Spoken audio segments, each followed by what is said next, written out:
الركنيه اهلاويه من الجهه اليسرى، تتلعب عاليه جوه منطقه الجزاء ومره تاني جول جول جول.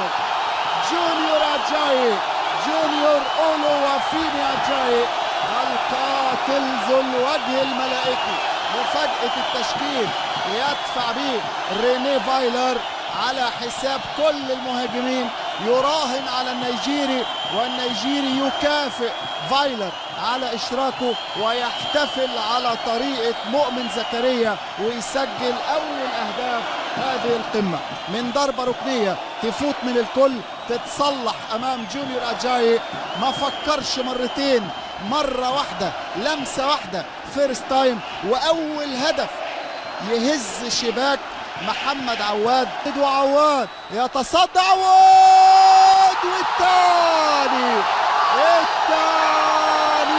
عملها الشحات فات وفي جيبه كل المهارات كل الحركات.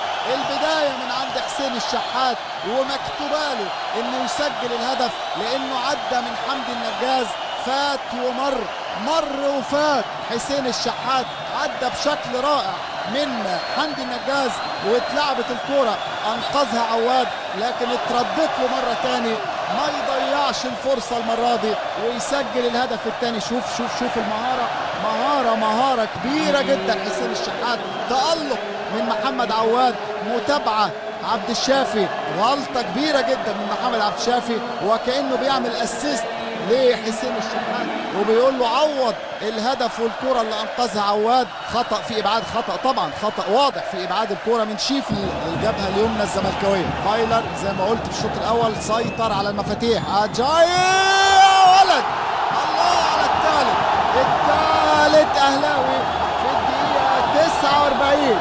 أجاي يلم الكرة بشكل رائع، يخدع الدفاع، يخدع محمد عواد، وفي الزاوية اليمنى هدف أهلاوي مبكر في الشوط الثاني يجعل مهمة الزمالك أصعب وأصعب.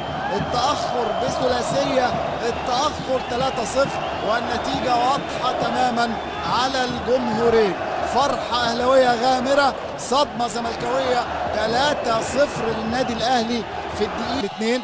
محمود علاء والشناوي، وقرار حكم اللقاء يدي الكرة، يدي الصفارة، محمود علاء يسجل أول أهداف الزمالك في هذه المباراة. محمود علاء يجعلها 3-1 بركلة جزاء في الدقيقة 64. جمهور الزمالك يطمع، يأمل، يحلم ببداية مشوار العودة.